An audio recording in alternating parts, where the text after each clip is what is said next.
Welcome back to the Wrong Advice Podcast. I'm your host, John Picciuto, and I'm super excited to have my very first international cross-the-world guest in Shane Toomey. Shane, how you doing, buddy?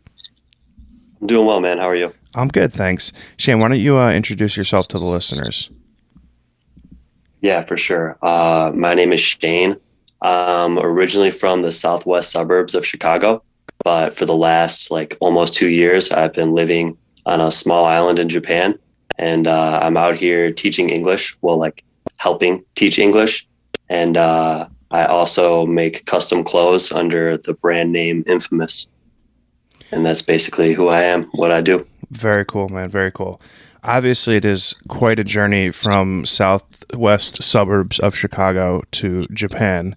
Tell me about how you ended up all the way out there teaching English and starting a clothing brand.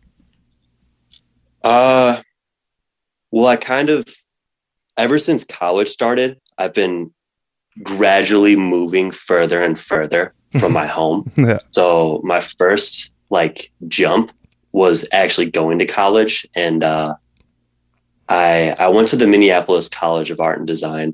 Are you from Minnesota? No, I'm from New Jersey. Oh, damn. Yeah, it seemed like you know so many Minnesota people. I just happen to be very well rooted in the Midwest when it comes to friends. Got you. Well, dude, Minnesota people are great. The Midwest, I think it's the coldness. It just somehow makes people nice. It sucks so much in the Midwest that people just kind of have to be nice to each other. I think so. One thing less sucks. I think you're completely correct. Yeah, but anyways, I wanted to go to art school, and I wanted to go somewhere I was looking at schools in Chicago. But I didn't really think I'd get the full experience because I'd still be living at home and commuting. I'd probably keep my same friend group and stuff. Mm-hmm. So I just wanted to start again anew. And I ended up applying to MCAD just because there was a poster in my art room, and I was like, oh, that seems fine. And then they were the ones that gave me the most money, so I ended up going there. And it was also it's a 400-mile distance. It's a 7-hour drive. Mm-hmm. So it was far enough where I had to pick up my life again by myself. Sure. But close enough to where I could get home in a day if I need to, you know? I did the exact same thing, actually. We're from originally from New Jersey. Yeah. I'm from New Jersey. I still live here. But when I went to college, I went to WVU, West Virginia University. And it was about 375 miles, perfect 6-hour and change drive. And it felt very similarly a nice distance away, and also close enough that if, God forbid anything happened, I could be home, in a short period of time. How did you feel about culture shock? Did you feel like West Virginia had a completely different culture? Yeah, yes and no. First of all, the people out there were super nice, which shouldn't come as much of a surprise. And then secondly, weirdly, my freshman year, two of my three other roommates were from New Jersey, and then two people across the hallway were also from New Jersey, and there was just a huge number of people from New Jersey who ended up going there. Yeah. So yeah, it's yes and no. Yeah, you had your own little clique out there. Yeah. But I feel when you're moving within the same kind of region, it's there's a lot of similarities, but then I think each city, each place kind of has its own little flavor too. Because Minneapolis and Chicago are very different in a lot of ways, but it's still the Midwest, you know? Mm-hmm. Yeah. But then I did one semester, not abroad, but I went to a different art school in the US, and I lived in LA for 4 or 5 months. Oh, nice. And that was really cool, but that was really different. That was a big change. Living in the West Coast was, a big change for me. I mean, growing up so close to Chicago, I was used to the craziness of a big city, just so many people and so many weirdos. Mm-hmm. But just LA is its own beast, man. LA is really its own. So I feel in only being there for 4 or 5 months, I definitely don't feel I conquered it mentally or emotionally. I feel I was just there, and I got an experience, and that's about it. And You do you know? still have like some love for it? Because I've been there a million times, and I have a very Hmm. strong love-hate relationship with the city of LA. Every now and then, I'm like, "Fuck it, I'm gonna Yeah, go move to LA," and then I remember the people out there are just like kind of self-absorbed, like really just into their own thing, and like I just associate better with like New York people.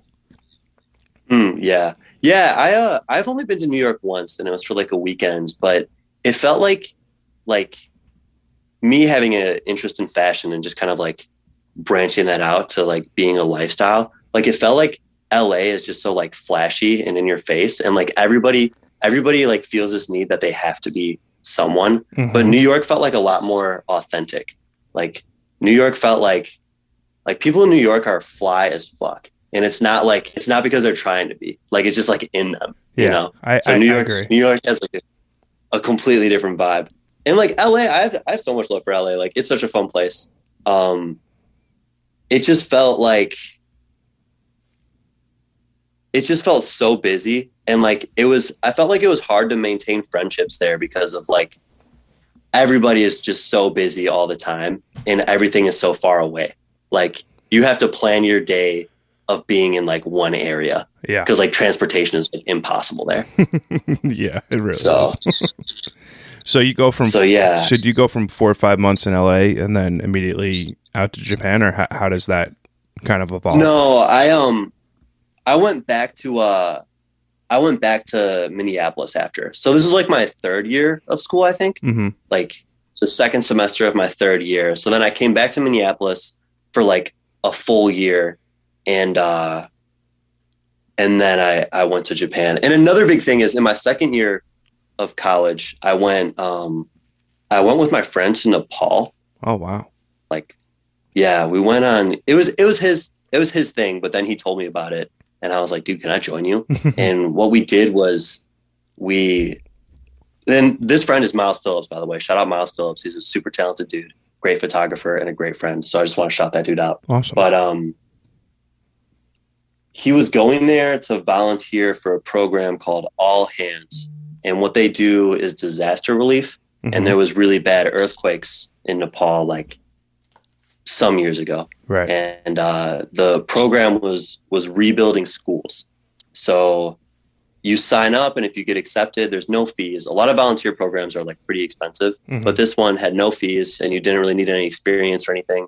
And you just show up and do construction, and Oh, they give you 3 meals a day and like a place to sleep. And awesome. yeah, it was a really, really cool experience. But when I went out there, I just started getting into photography. That was my major in school, was Hmm. photo. And it was just a great experience to take pictures. And like, it was my first time. I've traveled abroad before, but this was the first time like on my Right. own. Because I just met him there. Like we went our own ways. He stayed longer than I did. He stayed there for like a month, where Oh I was there wow. for about like 2 weeks, and then went back by myself. And like the construction was hard because it was all like everything was manual. Hmm. Like there was no like Machinery. machines. Yeah. There's literally no machinery. Like there was hardly running water. So like nothing. Like when you were mixing concrete, like they use, mixers. I don't know. I have no idea how construction works. But what we were doing was like Shovels. shovels, cement mix, water, and like fine grain sand Yeah. that you would throw through a grainer to like make it fine grain. Hmm. And yeah, that was rough, but it was so rewarding. And then there was another aspect where like since we were building schools, there was schools set up, but they just weren't as safe. Hmm. Like we were trying to build, earthquake proof schools. Right. And when the kids finished classes, we were finishing work. And if you wanted to, you could volunteer to like do either like English or like art lessons with them. And I've always had uh, this subconscious dream to be a teacher. Like I wouldn't call it my dream. Like when somebody asked me what I wanted to do, I would never say a teacher, but it was always in the back of my head that like I wanted to do that. So when I heard about those lessons, I jumped on board right away. And that was like my favorite part of the trip And then right when I got back from the trip, I was back in Minneapolis. I was taking teaching classes like as a minor, and we had a guest artist come, and she did the program that I'm doing now in Japan. Hmm. So she told us about, it's called JET, Japanese exchange teaching. She, like, in her bio, she mentioned that she went to Japan. And this is literally like, I just got back from Nepal, and I wanted to do something overseas again. And I realized that I like teaching a lot. So when I heard the teaching English thing, I just kept that in the back of my mind. And then my last year of school, I got more serious about it. And yeah, that's how I ended up here. That's what like created the motivation to apply for it. That's pretty awesome. So the JET program, is that something that you have to apply for and be accepted into? Yeah. It's the only requirements are you have to be like a native or fluent English speaker. Mm-hmm. You have to have a bachelor's degree, but it could be in anything. Like mine is in photography, and no crazy criminal record. Like that's Yeah. Those are the only requirements. Nice. And yeah, but And 2 years later, you're still there. yeah. I like it a lot. So when I came here, I knew no Japanese. Mm-hmm. I knew nothing. Like I knew like konnichiwa and arigato. Yeah, like, right. That's it. And and I work in high schools, and like there's different rumors about like who gets placed where, but I'm in high school, and a lot of the high school teachers like either don't know Japanese at all, or like they have some experience teaching, and I'm both of that. So I work at high school, but it's cool because the kids are more grown. It's not like babysitting, Mm-hmm. but at the same time, high schoolers know what they like and what they don't like, and they know that they don't care about learning English. Yeah. So that makes it a little rough sometimes. Well, do they have a fair foundation of English at that point in their lives already? Yeah, you would think, because they study it like forever. I think it's just getting introduced to like, it's either like a regular course now in elementary school or like kindergarten. Mm-hmm. But like some of these kids have like multiple English classes a day. Like they focus on it more in their high school career. So it's pretty strong. And it's I work at two high schools. There's only two high schools on the island that I live on. Mm-hmm. And one is an academic high school. So those kids are going to try to go to like college or university or like something like that after. And then the other is a commercial high school, and it teaches a lot more like business strategies and like also like agricultural stuff. Like a lot of these people are going to be either like farmers or like fishers. Mm-hmm. And then like it gets them ready to go into like a trade school. Nice. And the level of English conversation between those two schools is pretty crazy. Like the commercial high school where they're just going to work, like they don't really care. So they're pretty low. There's some students who are like engaged and they actually want to learn it and Mm-hmm. they want to remember stuff and like, want to use it, and they're pretty good. But then the other school is like, I've read essays and stuff that are like on par with my high school. Oh, like wow. they're really, really good. I've had students where I have like full conversations with. That's awesome. I mean, I think pretty crazy. I would think it's probably very similar to people in America who took like their second language in high school and then even into college that took it very seriously and either adopted a minor once they got to college or, just something that they were super passionate about. I mean, it probably boils down to how much you want to get out of something that will dictate how well you do at it. 100%. That goes with like everything. Yeah, for sure. So photography is obviously a similar passion that we both share. Kind of explain to me, before diving into how you got started in college and whatnot, what's like the first memory that you have of picking up a camera, whether as like a kid or high school or whatever? Dude, I didn't get into it until college. My portfolio to get into college was like drawing and painting stuff. Mm-hmm. And I didn't really know what I wanted to do. And we had foundation courses and like everything. So we had like a 3D foundation course, which was like wood shop and like ironwork and stuff like that. And then we had like a graphic design course, drawing one, drawing two, which is like still life and like figure drawing.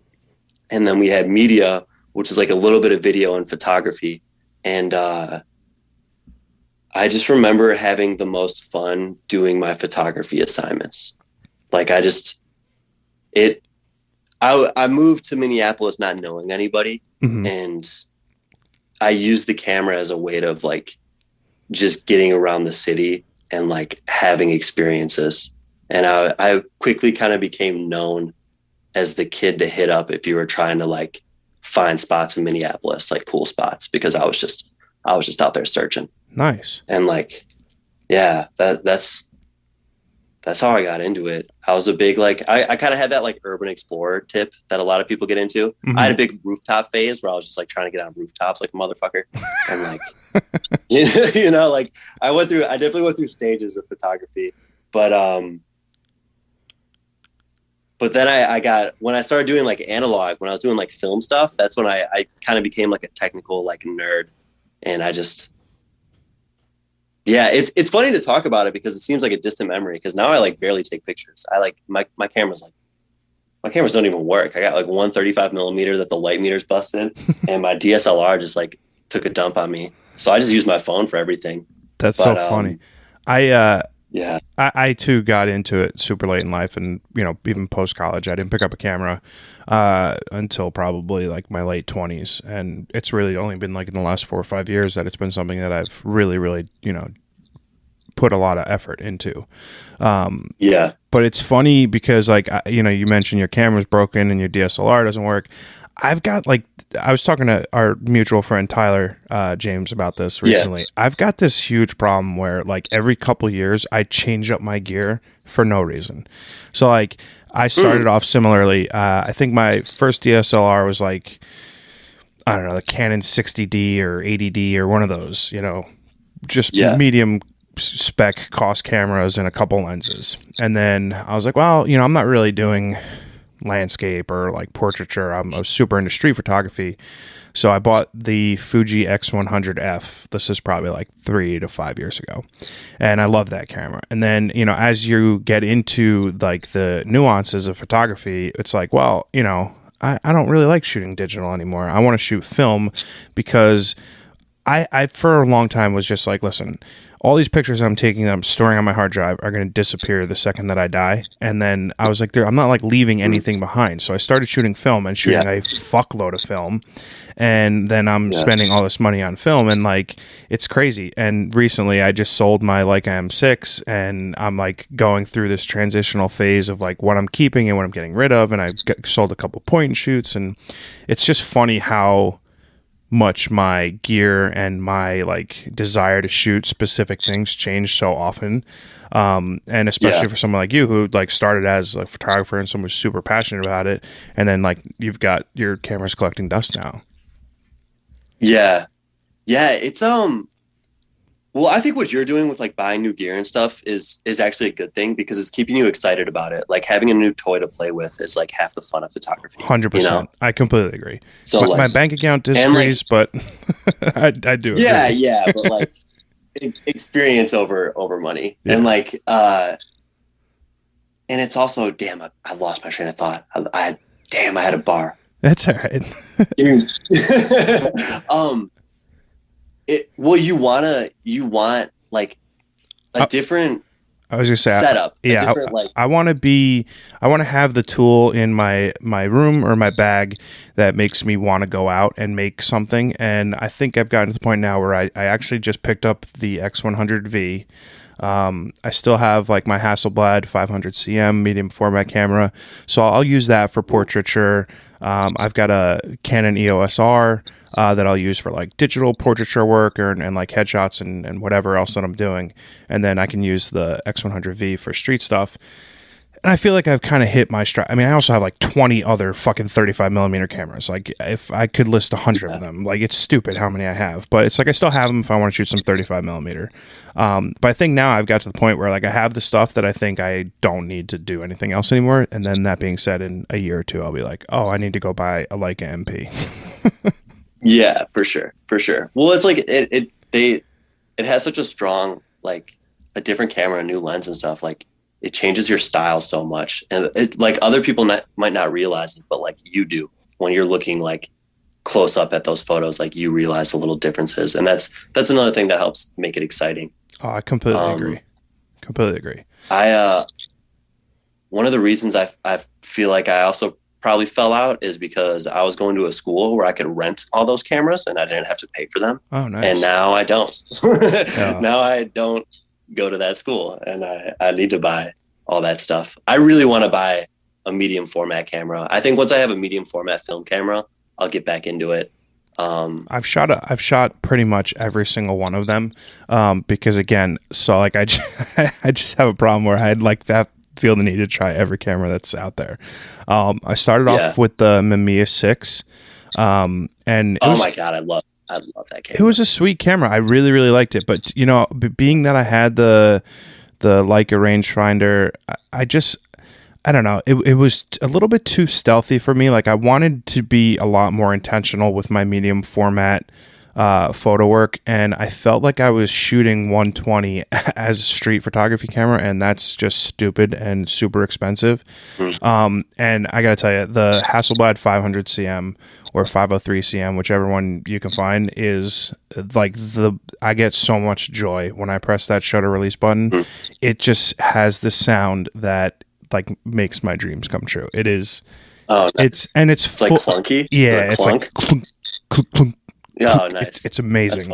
And like every time I fire it off, I'm like, oh, it's such a satisfying sound, and just the tactile nature of the camera in general. It's something that I super enjoy. But Mamiya makes a bunch of really great medium format cameras, and you really can't go wrong with any of them that are on the marketplace. It's just they're super expensive. Yeah, the one I want is the 7. I want the Mamiya 7. Oh, that's what I shot at school like all the time. They're like $2,000. So expensive, yeah. And well, luckily you're in Japan. You could probably get a good deal on that stuff. Yeah, maybe on camera stuff. Yeah, because like 95% of the cameras that are on eBay are from Japan. Yeah, dude. You know what's a really interesting thing about Japan is before I came here, I thought that they were going to be so like far advanced with technology, but it's like they just make that shit and then sell it overseas. Like, my school still uses fax machines. Oh my and god, like CDs for everything.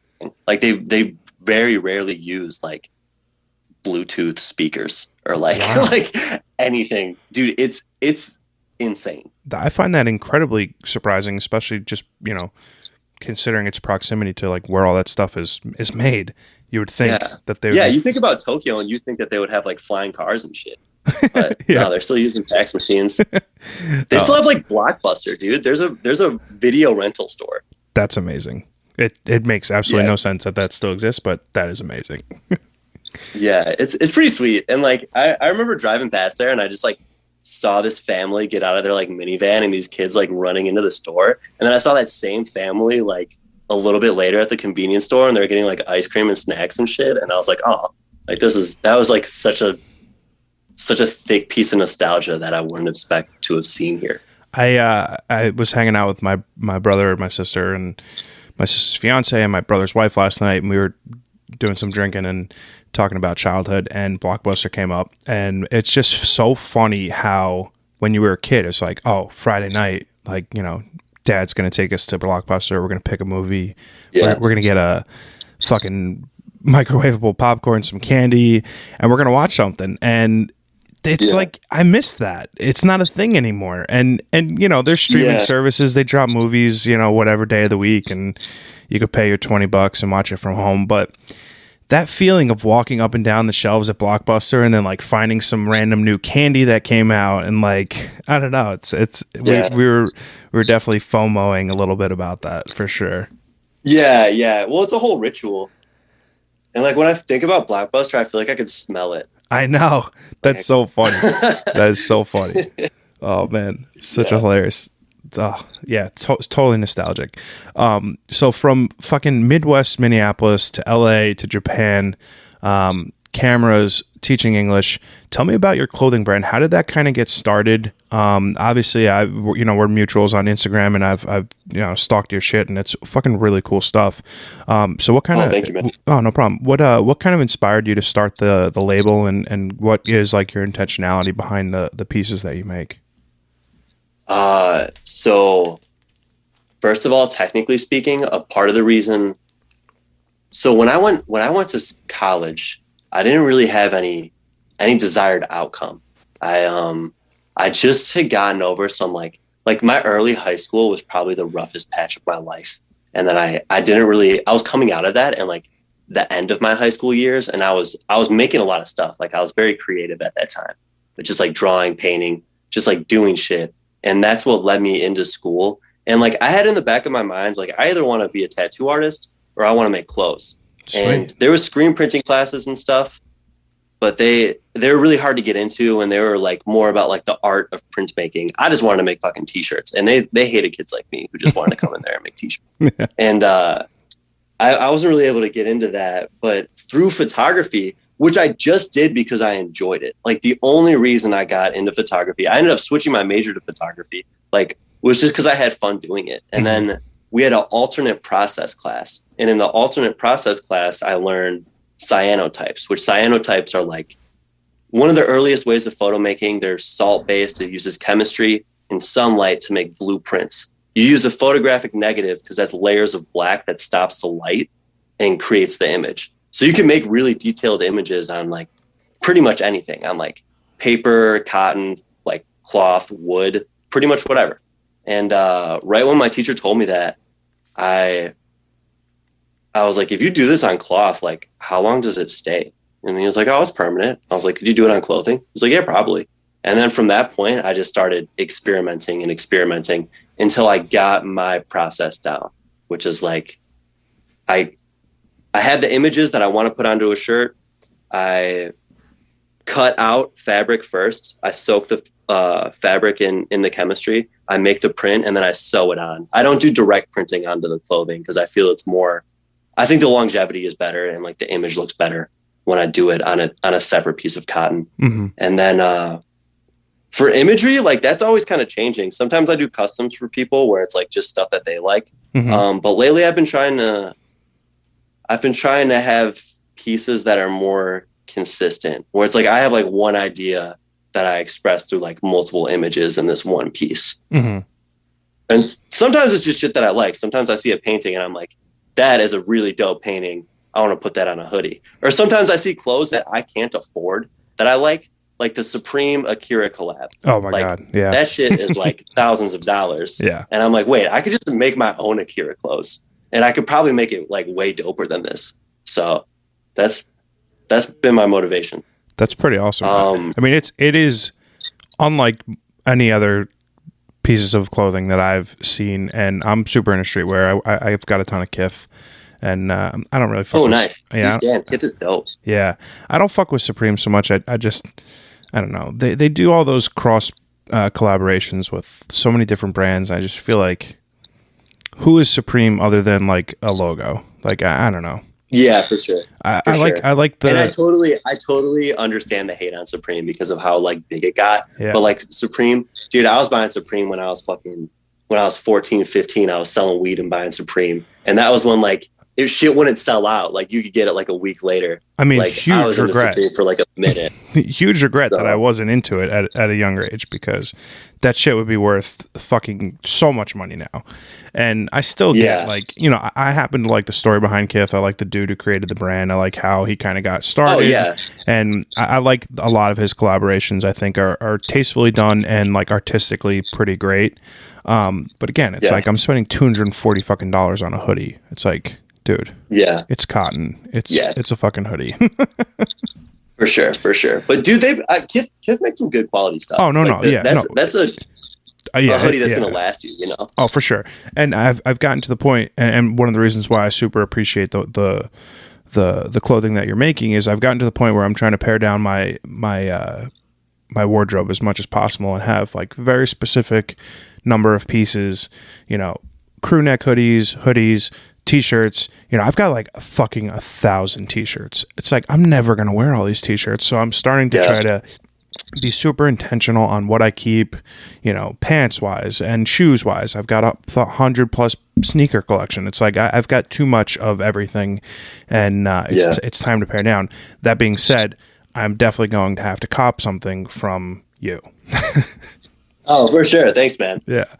I appreciate that. But I just find it's like such a unique take on, streetwear. I mean, I don't know if you want to consider it streetwear. If you do, I certainly do. Yeah, I would. But it's just so, I mean, obviously I'm going to link it in the show notes below.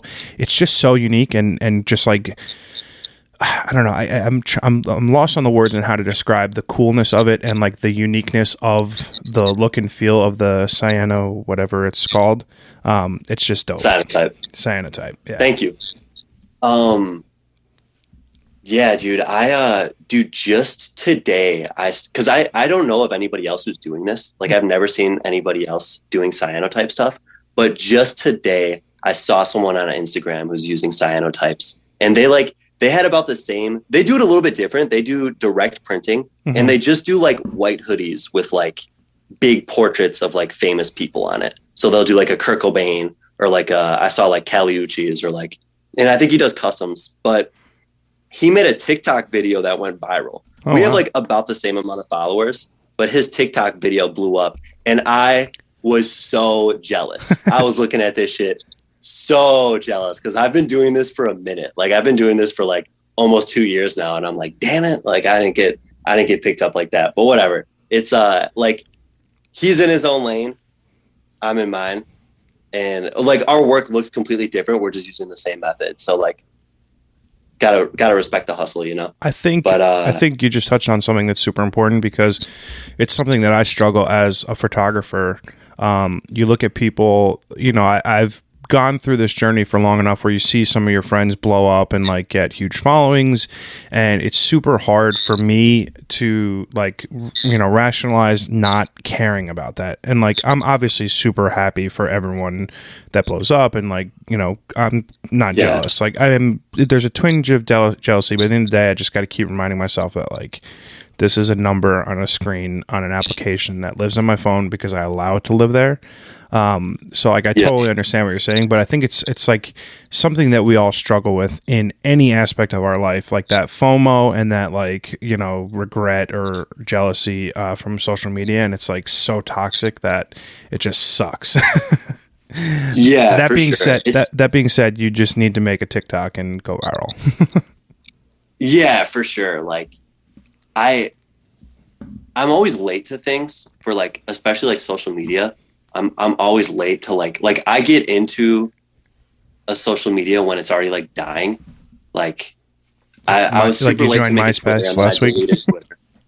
Yeah, some shit like that. Like, and I haven't gotten onto TikTok because I just think it's annoying, and I keep wondering if I should. But also like the people who make really good edited TikTok videos, like that's a hustle, and that's a hustle that I don't really want to do. I completely agree. I'm just gonna stick to, something I think about a lot is like the saying "Jack of all trades is a master of none," and like I have so many hobbies, I have so many interests, like so many things that I want to get better at, that it's hard for me to like really sit down and focus on like one thing. So I really feel like I just got to focus on making dope pieces of clothing, and eventually like just through that work and hustle, like it'll pay off. I know it will. Cause like whenever I do put my mind to it, I feel rewards both like internally and externally. I was going to say, I think anyone who has that level of cognition, about whatever it is that they're doing has to be successful. Like there's not many people who can like articulate and internalize what you just said and not be a success in what they're doing, because you get it. Like at the end of the day, like you get exactly what you want to do and you're doing it. And I think that it's just definitely a matter of time for sure. Yeah, for sure. And also like nobody makes it on their own. Oh, And for sure. I think a lot of times, like, especially for artists, we want to put all of the workload on ourselves, but like literally nobody has come up doing that. Like you have to know, and then like you also just have to like collaborating and working with people. That's a skill in itself, and Mm-hmm. that's something that like it has to build with time. Um, but it's all part of the adventure, man. It's fun. I Like completely agree. it's easy to get caught up in the social media shit because we spend so much time on it. Like I regret the amount of time I spent just like scrolling through Instagram. But like at the end of the day, like none of that shit is real. Sometimes you can make relationships from it and those relationships turn out into a real thing, like what we're doing right now. Mm-hmm. But like besides that, like you can't let it dictate your life, Yeah. you know? I, Like it I has to go ahead. it like your artwork has to be something that can live outside of that. Mm-hmm. That's the important part. It's like this looks dope on Instagram, but it looks better in real life. Like that could be, you know, that any type of artwork should have that to it. I completely agree, and I think like going a step deeper, like the relationships that you make out of this stuff is ultimately, I think, what it should always just really boil down to. Because I give Tyler as a really good example. Like we literally just became friends on Instagram, and he's done such a tremendous job cultivating a community around his artwork and his photography, and he's an inspiration to me, and now he's a friend. And he introduced us, and now we're having this amazing conversation about life and how you get to places and how you go for things that you want. And it's ultimately that is the sole benefit of these platforms, and I think one of the cool things about them as well, for sure.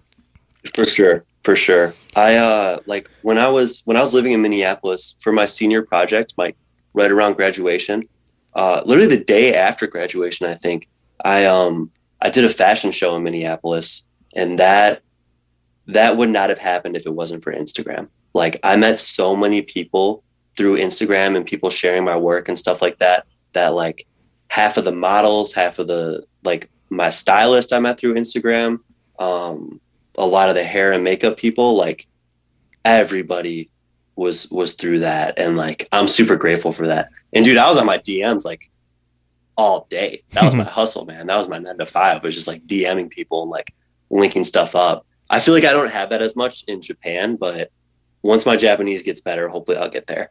Yeah, I mean that's just the difficulty of being in a foreign country and language barriers and For stuff. sure. But I think ultimately that like that hustle is something that will lead to longevity in success, and whether it's your clothing brand or picking up a camera again, it's those type of things that will ultimately lead to your success. For sure. Yeah. Obviously, starting a clothing brand is not easy. I know because I actually started one myself a couple years ago, but never really did anything with it. From like a specific, piece of garment perspective, what is some of like your inspirations that go into a particular design or a particular theme, or what kind of like what are the things that like aesthetically you look for or look to make when it comes to jean jackets or hoodies or whatever it might be? I usually, it depends. Like, so at this point I have a big stack of negatives that I use to make the prints. Mm-hmm. And like, sometimes I just grab a hoodie, like I grab stuff at the thrift store, and then I start throwing negatives on and just like seeing how stuff looks. And then just making something out of that. Like a lot of times it's just like aesthetic based of like, this looks good together. But then sometimes I do it in the reverse, where like I have an image that I know I want to use, and then I try to find a piece of clothing, like I try to thrift something or buy something online or whatever that fits the mood I'm going for. And then and I feel like those pieces are more successful because they have more thought. So like right now, I'm worried to talk about this because I didn't start it, and talking about something that you didn't start is an a-hole move, because then if you don't do it, you look like an a-hole. So maybe having this on the Wrong Advice podcast will make me do this. I was just going to say, but, let this be the manifestation of you finishing it. Yeah, for sure. But do you listen to Frank Ocean? Yeah, of course. I'm trying to do, I love Blonde. Like Blonde is one of my favorite albums of all time. Mm-hmm. Like, I think it's a masterpiece. Yeah, and I want to do a series of clothes that are like from the best song. So like really trying to dissect the song and then make a piece of clothing that resembles that. And like there's so much visual language in his music that it'd be really easy to just like take some of the metaphors and stuff and use those. But I'm trying to like get the feeling. And that's the project that I'm going to be working on for the next, I don't know how long it's going to take, but that's awesome.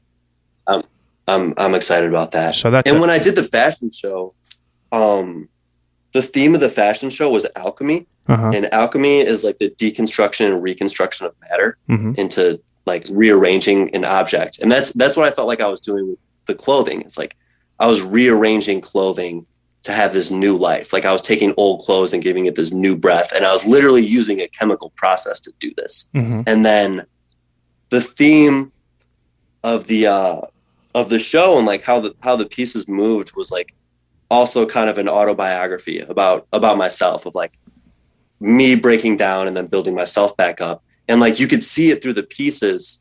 They gradually, like they started off at a basic point, then they became like really distressed, like things that were stitched together, things that were like, you know, falling apart, like huge holes in them. And then they built back up into like my cleanest stuff was at the end. Mm-hmm. And that was kind of the idea, right? That's so it's like cool. when you see an individual shirt and it's just like I don't know, like it's got like an Akira character or like a Frankenstein on it, like you probably don't think that much, but I think when you saw the whole collection together, you would get, and with like the music and the atmosphere that I set, like it would make more sense. That's cool. Let's say it takes 6 months or whatever for you to put this collection together. Obviously the world is a different place than it was 12 months ago. How has COVID impacted like your life in the last year? And then like, how do you think it'll like impact you moving forward? And then, you know, in terms of rolling into like a new show or a new collection, you know, a new gear line, et cetera. Like how has like the last year been, and like, how is it kind of going to look for you moving forward? Cause I, from what I've heard, I believe Japan was like crushed it right off the bat, and things were more or less been normal for a lot longer than it has been here. Shit. The main downside of Corona in Japan is I haven't been able to go home. Like I haven't been able to even just take a trip home. So I'm stuck here, man. Yeah. Like, and I like my job and I like living here, so I want to continue my work and stuff. But like, I can't go say what's up. So I haven't been home in 2 years almost. Oh, wow. Which is pretty wild. It's the longest I've went without seeing my family and stuff. So there's that. And I've went through stages of like being really homesick and like, I need to get out of here, to like recently I've been thinking like, I kind of want to stay in Japan long term. Mm-hmm. Like I've gotten, you know, my mind changes a lot. So that's the main effect. And then like, dude, I live on a tiny island. Like there's like 30,000 people who live here. If I drive end to end on this island, it's like 20, 30 minutes. Oh, wow. So there's no nightlife. Like there's no, my social interaction has already been cut so much mm-hmm. that it's like coronavirus was like not even that big of a deal. Cause like we still, now it's going, like the cases are going up a little bit, and there's a few cases on the island, which like most of, like vast majority of the time we've had none. Mm-hmm. So people are a little bit more strict here. And I don't know, they don't really go out as much, but if anything like that helps me just make more work, cause I'm just home, you know, mm-hmm. something to do. Yeah. Once this shit is over, I'm definitely trying to like, I haven't been going to Tokyo. I wouldn't really go to Tokyo because it's such a big, that's where the most cases are. Mm-hmm. Tokyo and Osaka. And I actually recently went to Osaka before it got bad. Actually, like, right around when it got bad. And like, how far is that from where you are? So I live in Kyushu. I live in the South region. I live like 2 hours away from a city called Fukuoka, which is like the 6th biggest city in Japan. Okay. I have to take a 2-hour boat to get to Fukuoka. Like that's how I start any adventure that I do. And I go to Fukuoka like regularly. And then I'd have to take it's like a 2 hour flight to Tokyo or like a 1 hour flight to Osaka. It'd be like a 12, 14 hour drive to Tokyo. Mm-hmm. So it's like bad. Chicago to New York. Yeah. Not too bad. That's pretty cool. Yeah. So once this is over, I'm gonna try to get out there more and just like start meeting people and like getting the name of the brand out there. Mm-hmm. Do you feel pressure? You're mentioning like the guy on TikTok who blew up and whatnot. Do you feel pressure, either externally or internally, to have like a timeline for success? Like, this brand needs to be selling. No. No? Oh, that's awesome. No, I don't. Because I used to beat myself up for that a lot. Like I used to be like, damn, this person is famous and they're the same age as me. And I don't know. I just like, I don't want to fight where my life is at. Like, does that make sense? 100%. I don't want to. Super important. I don't know how old you are. We never really touched on that. Oh yeah. I'm young, man. I'm 23. Wow. I turn 24 next week. Talk about having the right perspective on life at an incredibly young age. I mean, oh, thanks, man. Completely, utterly uncommon. I mean, when I was 23, 24, I was buying watches and sneakers and going to clubs and trying to fuck girls and didn't have any remote idea of who I was or what I wanted. So kudos. Gotcha. I mean, I do that shit too. But... Well, yeah, no, I'm sure you do. I'm not saying the two. I'm not saying like the two are mutually exclusive of one another, but yeah. But yeah, you gotta be careful with that shit, man. It's a slippery slope. Yeah, for sure. But yeah. To pay you a further compliment, I didn't have that level of clarity, because I very much felt like I was keeping up with the Joneses for a good part of my 20s, for sure.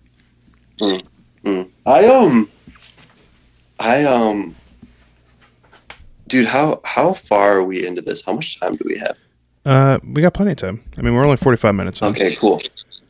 Okay, dude, fucking, I got all my crazy out of me when I was like 14, 15. Do you want to include this? Wild kid. Yeah. Okay. Oh yeah, dude. I don't care. I'm a pretty open book. All right. So we'll do a little snip here, and then I'll go. All right. So I mean, obviously you're pretty well rounded for a guy who's in his early 20s. What was it like growing up? Were you just like going crazy? Yeah. Dude. I'm trying to think of the best starting point. So when I grew up in a town where it's like mainly kind of jockey people, like just, it's kind of like, Chicago's known for like loving sports. Like people just like love sports and like drinking beer and like cars and shit. And I liked weird punk rock music and like skateboarding and stuff, like since I was a kid. So nice. I was already kind of like an outcast. And then there was kids older than me who were into that kind of stuff. So when I got into high school, I had these like, a lot of them weren't jockey. I would just say like more like in the crowd, like kind of preppy kids were like my friends in my group. And then they started doing their thing where they're like getting into drinking and getting into like smoking weed and stuff like that. And then I had this image already built around me that I was like the bad kid before I even was. Because of the music. So then when I got into high school, yeah, just because of the stuff that I liked. And then when I got into high school, just from a stream of events, we were doing drugs. That was the big thing in my area. And it's still a bad problem. And it's like part of the reason I've made such an effort to like get so far away from there is because it's so thick in that community. Mm-hmm. And I feel like that I wasn't doing anything crazy. I was like smoking a lot of weed, and then I was popping pills and stuff like that, and like doing like acid and stuff like that. I stopped when I was 16. I did coke for the first time, and I was like, this is like, I never thought that I was going to do that. Like I never thought that I was going to get to that point. And I'm like, this is the next step is like heroin, and I'm not going to be able to walk back from that. Yep. So from that point, I quit everything cold turkey. And, I would still like smoke weed and drink from time to time, but I wasn't, since I made that conscious decision when I was 16, I haven't put anything up my nose. I haven't taken a pill stronger than ibuprofen And like, I just cut that shit off. And I just feel like that aged me so quickly. Sure. Like I just felt so much older, because a lot of people do that when they get into college. But I got into college and I was like, I just want to focus on my artwork. Like I don't give a fuck about partying. Like I already did that shit. I know what it's like. I'm good. You know? Mm-hmm, for sure. I think again, you know, not to give you too many compliments, I think at 16 years old to have the foresight to be able to look at like a path that you're going down and knowing that you can quickly go down a road that you can't turn around from is not the norm. And you see it all the time. There's such a huge drug problem in this country. That you know, I got to give you credit for that, because I mean, I know plenty of people that, you know, have not been able to turn around from that, and you know, sadly no longer with us. And like, it's just, it's kind of refreshing to hear someone who kind of like, you know, saw the writing on the wall, was like, listen, I can't fuck with this shit anymore. And you know, at 16, that's incredibly uncommon. That is a mid-20s person who's been doing stuff for too long that is able to come to that rational conclusion. So I think, you know, I hope if someone who's young, who's listening to this, you know, can take anything away from it, it's that, like, it's never too late to make changes in your life, you know, and gotta give you a lot of credit for that, for sure. Yeah, it's never too late and it's never too early. Like, you don't got to be like, oh, these are my teenage years, I got to keep partying. Like, if you're over it, you're over it. Mm-hmm. Like, move on, you know? Absolutely. And that was something that quickly taught me who my friends were, because it's like I had so many quote unquote friends at that time. And then it's just like, once I wasn't getting high and doing crazy shit, a lot of them didn't want to hang out with me anymore. And like, I'm assuming some of my friends are going to listen to this. Mm-hmm. And there is a lot of people from that group and from that time that I still love to death and I'm super close with and talk to all the time. So it's like, and another thing is like, when you talk about those like drug related experiences, like I'm still grateful, you know. Mm-hmm. It wasn't all bad. No. A lot of it was, and I'm happy that I got out of it when I did, because I saw it ruin people's lives or take people's lives away. But I feel like I have way more perspective from doing that. Yeah. Than other people did. I mean, I would agree. I wasn't much for pills growing up. I drank a lot, smoked weed, done cocaine. I don't have much of an addictive personality unless it's like buying shit. That for sure I have. But for me, growing up, I never felt pressure to do stuff. I never felt like obligation to be doing something because other people were doing it. And I know that's not common. I know it's tough, especially to be like a 14, 15, 16-year-old kid and you're at a party and everyone's smoking weed or people are doing pills. And it's hard for you to be like, I don't want to do that, because there's tons of pressure there. Yeah. But like, you know, I never was like that growing up. And I think, you know, a lot of the experiences that I had in those situations, even though I wasn't necessarily partaking, was more or less not a terrible thing. You know, that's not to condone drug use or fucking alcoholism for kids who are underage.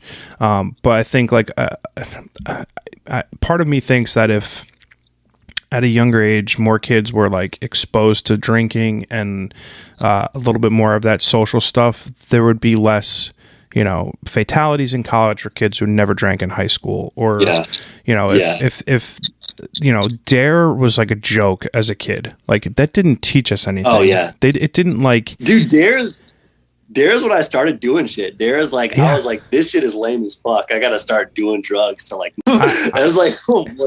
So Dare didn't really do it for me. It didn't really. It's funny to say, because like it was obviously a very social conscious program to keep kids off drugs, but it just didn't really connect, I don't think, with anybody. And everyone as a kid was just like, okay, cool, can't wait to drink, can't wait to smoke weed, etc. Yeah. It if anything, like, I just want to do that shit more, because it was like the only thing that I was hearing about it was like, oh, you get buzzed off smoking tobacco. And like, I heard about the drunk and I was like, damn, that shit sounds kind of nice. And I feel like when Dare was around is like when I first got into doing whatever. And like in this conversation, I feel like I'm giving you like the Spark Notes version of everything. like it's crazy how much of my life we've like quickly went through, which I appreciate. Like it's cool to talk about this stuff, but like especially when it comes to, man, there's just so much that could be unraveled from my time as a teenager, and it's weird to think about it now because I'm so far removed. You know what I mean? Yeah, well, I mean, there's only so much you can cover in an hour episode, but you know, as I say to most of my guests, I greatly appreciate all of the time that people give me and the conversations that I have, and everyone's always, you know, welcome back to do another episode and dive into things deeper or more specific.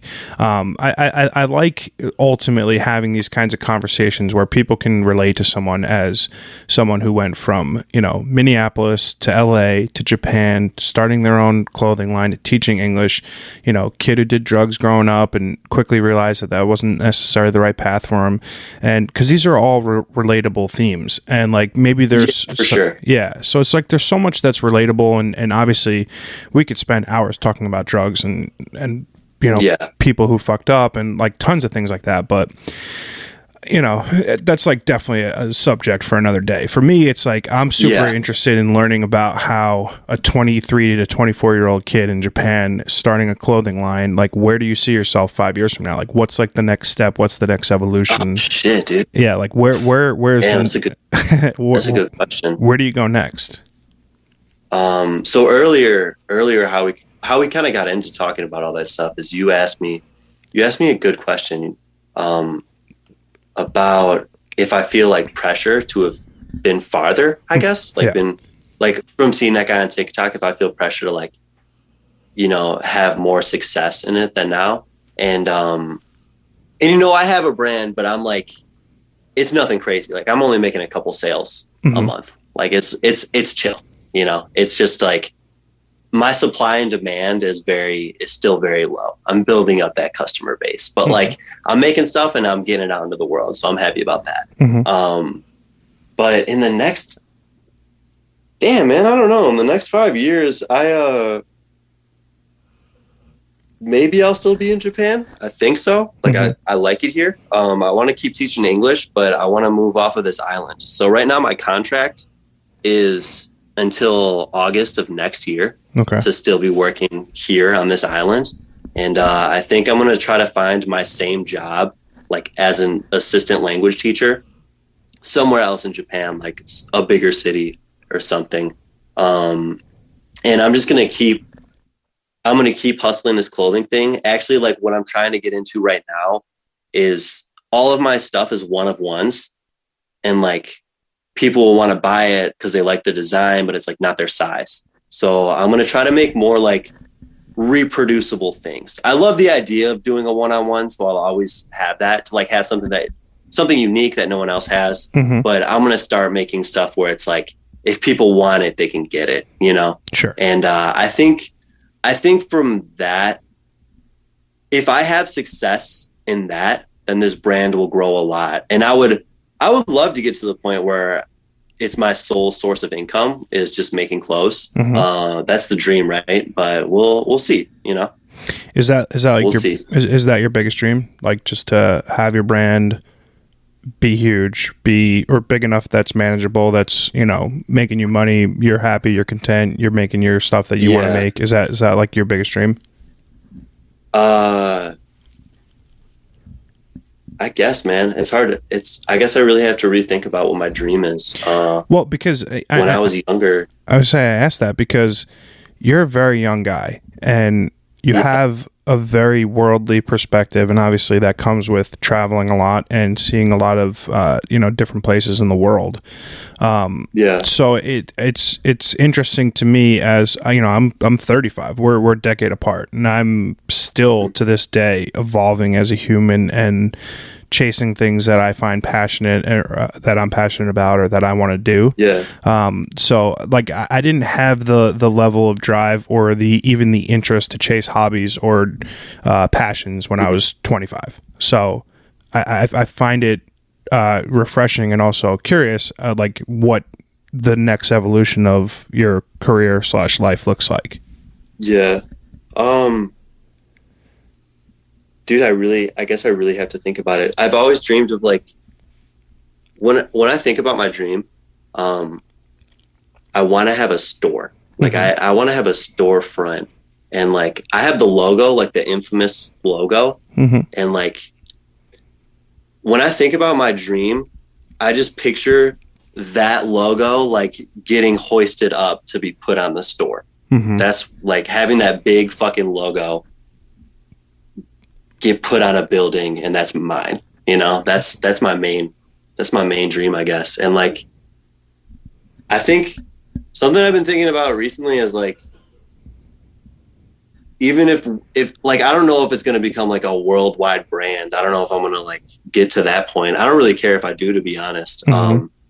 I just want to have like one shop where it's like maybe like a skate shop, and then I sell other brands, and then I sell my own stuff. Mm-hmm. And like maybe I give tattoos in the back, you know. I don't know. I just want to have like a space that is mine, that I can make my livelihood off of. I also love teaching, so I feel like teaching is going to be a part of my life. Like education is going to be a part of my life for forever. So I'll just see how things go, man. I don't know. It's really hard to pinpoint one Well, thing. the good news is you've got quite a long road in front of you. So Yeah, these are for not sure. these are grandiose themes and ideas of like what your life can or cannot or could not be. And there's Yeah, obviously no right answer at, 12 p.m. on a Saturday or Sunday. I don't even know what time it is there. yeah, yeah. It's like no, it's 1 a.m. Oh, fuck. I didn't realize it was. Yeah, it's 1 a.m. Yeah, this whole thing is. We botched this one for sure. Yeah, for sure. No worries. Yeah. No worries. Yeah, I think it's good to have a set goal though. I had a teacher who said something beautiful. She said, whatever like your goals, your dreams are, you'll make it there eventually, but by the time you'll make it there, you'll have a new set of goals. Mm-hmm. So like you're always going to be walking up that ladder, and it never ends. Even like, people that we look up to, like celebrities or whatever, they're usually not content with what they have or like their life. Like they're always pushing for something more. So when you ask me about if I felt that pressure, it's like I do, because there is a lot that I want out of life, but I know that like the journey is the most important part. As corny as that sounds, like It's true though. the actual process is what makes life interesting. So I'm just like, I don't want to fight the process. Mm-hmm. Gotta trust the process. Yeah. I will say this: the best thing that you have going for you as a person, call me 10 years in your future. Anything that you're unsure of now, the great thing about time is that you get greater clarity about everything in life as you get older, as you experience more of life and the positives and the negatives of it. You quickly understand your purpose, your place, your passions. And as a 23, 24-year-old kid, to be so fully aware of the things that he wants out of his life, I can't imagine that you won't be successful in whatever it is that you want to do. Thanks, man. That means a lot. I think a big point for me was when I moved to LA. I feel like I had more how do you say that word? Grandiose ideas. Grandiose. I had more grandiose ideas of my life. I wanted to like go out to LA and like make it in LA and like do whatever. But then I feel like at that time it really humbled me, and I just had to think about like, what are the things that I genuinely enjoy? Mm-hmm. Like, what are the things that really bring me happiness? And it's like, dude, just having time to talk to people is so important to me. Like having time to have conversations like this, and then just like skating. I don't expect to be a pro skater. I'm not that good. I'm scared of getting hurt. I don't do anything crazy with skateboarding, but I love it. As long as I could keep skating, keep having conversations with people, keep making art, and keep enjoying art. Like having the time to like listen to new albums and watch movies and look at books for hours. Like as long as I have that in my life, I'm fine. That's success. I don't really need the other things. I couldn't possibly agree with you more, and I'm immensely jealous of you being able to have that life perspective at such a young age, because it took me a very long time and a lot of years to feel the comfort and the no longer the desire to keep up with other things or other people or having more stuff than like now. it took, I've lived an incredibly blessed and lucky life. I've done whatever I wanted, whenever I wanted, however I wanted, with no question or qualms about, the outcomes of the activities. And that worked for a really long time. But at the end of the day, I was left always wanting more. And, you can only work for so many people and do so many things and, lose a job and whatnot before you start to question, what's the point of all this? Why do I need to make more money? Why can't I just be content with what I have or making a certain amount? Yeah. And you've got these kind of really important perspectives at a very young age that ultimately will lead you to a very fulfilled life that, I've only recently in the last 5-6 years have been able to like really, grab onto that. Yeah. But it's also like this shit that I'm saying is much easier said than done. It always is. It always is. I say this stuff and I know that it's true in the back of my mind, but like, I'm still caught up in that. Like, I'm still looking at other people's lives and having FOMO. I'm still like looking at girls and being like, damn, she's out of my league. And like, I'm still like looking at fucking designer websites, just like scrolling and looking at how expensive shit is and being like, damn, wouldn't it be nice to afford that? Like, I do that shit all the time. So I'm not perfect. Nobody is. I'm very much a work in progress. Nobody is. And listen, at 35, even having the utmost like realization and actual insight into who I am, there's still a million things that I work on a daily basis. There's still things I want to learn how to do. There's things I want to better about myself. And if you don't have that internal drive to, it's easy to say, hey, I want to be a famous photographer, or I want to start a podcast, or I want to start a clothing brand. And it's a lot harder to actually do the things that you put out to do. So, I mean, there's no question that, it's easier always said than done. But at the end of the day, you are still doing. Yeah. Yeah. Yeah. You just got to do what you can today, Absolutely. Just got to do what you can today. That's what my mom always tells me. Whenever I call my mom, she's like, she always says this, and it means so much coming from her. She says, don't worry about all those things that you're unsure about, because you are exactly where you need to be right now. Mm-hmm. It's a very important perspective. An uncle of mine has a similar notion. It is quit worrying about the wreckage of the future. You can stay up all night and worry all day about what may or may not transpire. Now, if that event that's transpiring is a Chinese rocket falling on your house, sure, that's something that you may want to worry about. But if it is whether something that you're doing is going to be commercially successful or, a relationship that you're in is going to work out, it's like you can worry yourself to death. And I think we all get caught up in that. And at the end of the day, you got to not worry about the wreckage of the future and just live your life on a day-by-day basis. For sure. For sure. So listen, Shane, to say I've greatly enjoyed our conversation would be a tremendous understatement to how much this chat has been, beneficial for me and I thoroughly enjoyed. I like to wrap up the end of every podcast with a couple questions. And the first one that I have for you is, what is the biggest piece of advice that you have for someone that is hearing you talk for the first time on this podcast? Dude, I listened to your podcast and I knew that these questions were coming and I knew I was going to draw a blank when they actually come.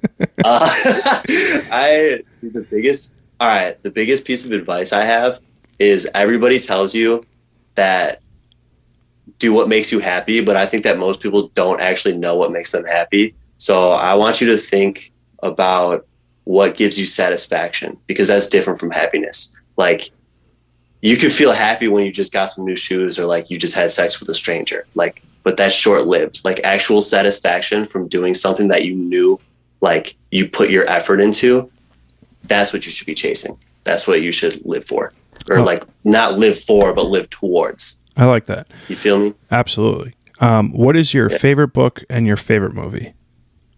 My favorite book is The Alchemist by, I can't pronounce his name right, Paulo Coelho. Coelho. The Alchemist. Coelho, yeah. Same. Coehlo. It is, I think. my favorite book as well. Oh, really? Damn, yeah. That's awesome. It's a beautiful book. I was just hanging out with this girl, and I told her she's Japanese, and I bought it in Japanese, and I said that I want to give it to her because I asked her the same question. I asked, what's the best advice you ever received? And she said to read more books. And I thought that was a great answer. And I was like, there's a book I want to give you. She said she was going to listen to this podcast. What's up, Mama? Nice to meet you. Damn. Yeah. Oh, and my favorite movie. Sorry. My favorite movie. Dude, I love movies. I watch a lot of movies. I'm just going to say this is not my favorite movie of all time, but my favorite movie recently that I've seen is called Climax by Gaspar Noé. Okay. And it's really, really weird. Don't watch it if you don't like fucked up movies, because it's a fucked up movie. I'm just gonna leave it at that. Fair enough. I randomly watched When Harry Met Sally like 3 times in the last 2 weeks. It didn't used to be one of that. Oh man, you gotta watch it. It's on HBO Max, so it's free. It was never really in my top 10 or my top 5. I've always enjoyed it. Billy Crystal's hilarious. Meg Ryan. It was just such a feel good movie. But I've watched it like 2 or 3 times in the last week, and it's such a weirdly appropriate movie for like dating in modern times. Like, it's hard, it sucks, and it's just very appropriate for the world that we live in now. And it's slowly creeping back up my board for sure. Cool.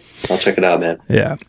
Okay. So the final question that I have is, I like to end things with a recommendation for everyone that's hearing you. Could be a movie, could be a podcast, could be a book, TV show, food, whatever, etc. What's something that you've recently consumed that you would like to recommend to everybody? Dude, I thought about this one so much, and the one I'm going to go with is, do you know NPR Tiny Desk Concerts? Oh, yeah. Yeah, the No Name Tiny Desk Concert is what I recommend. Cool. I definitely check that out. I've been lacking on the YouTube a lot lately, but I've watched so many of those. That's just such a cool series. I mean, and obviously COVID fucked it up a lot for it. And they did some like with people at home, and it just kind of didn't have the same feel. But I'll definitely check that out for sure. Mine is a bit melancholy for me because of how much I appreciated this human being. But Anthony Bourdain's final book, World Travel, just came out, I think, last week, and I haven't by any means finished the book. It's like 400 or 500 pages. But I struggle with him as like an influence for me greatly, because I think ultimately, like, what my dream would be for my life moving forward would be traveling around the world, having these podcast episodes with like people around the world. And he did that sort of, but on a TV perspective, and traveling the world, eating good food. And he had just like this picturesque, perfect life. And I loved him as a human being. And I struggled with the fact that, he ultimately, ended his own life. But I was super excited that this book came out, and I'm really excited to kind of dive through it and enjoy it. Dope. Yeah. I don't know enough about him, but he seems like a really like well-spoken and articulate person, and he has to have so much perspective from all the places that he's been. Yeah, he definitely didn't have the easiest life. Like, he was a huge drug addict in his 20s, and he struggled with success and mental problems, and being depressed and whatnot. And I think the relatability of his life and just his ability to innately go into any situation in any country, in any culture, and ingrain himself is something that, like, I super strive to be able to do similarly in my life. And he's written a number of books. He wrote a number of books, and this one being the last one is a little bit melancholy, but I think it'll probably be one of my favorite books because it's a little bit of each place that he went to, and recommendations for places to eat, and sites to see, etc. So I'm excited to dive through that. But my man Shane, I'm super glad that we've come into each other's sphere of life. And shout out to Tyler James, my man, Firsthand Account, for introducing us. Shout out to Tyler. We should try to do a triple podcast one day with the three of us. We can talk about that'd be dope. Talk about photography and life, and it'll be cool. And I greatly appreciate the time, being that it's so late on your side of the world. Oh, yeah, no worries, man. And I really, really enjoyed our conversation, and look forward to doing it again. Yeah, man. We gotta talk about Japan more next time. We barely got to talk about Japan. Yeah, we gotta up until like the point of like me coming here. We should talk more about Japan next time. Absolutely, I think so. Like we'll do one more remotely, and then the next one I'll travel out to Japan, and we'll record one. Oh, hell yeah! Hell yeah, dude. Shade, thanks so much for your time, buddy. This was so 100%. Much fun. Thanks for having me. Yeah, I really enjoyed this. Thanks, man. Anytime.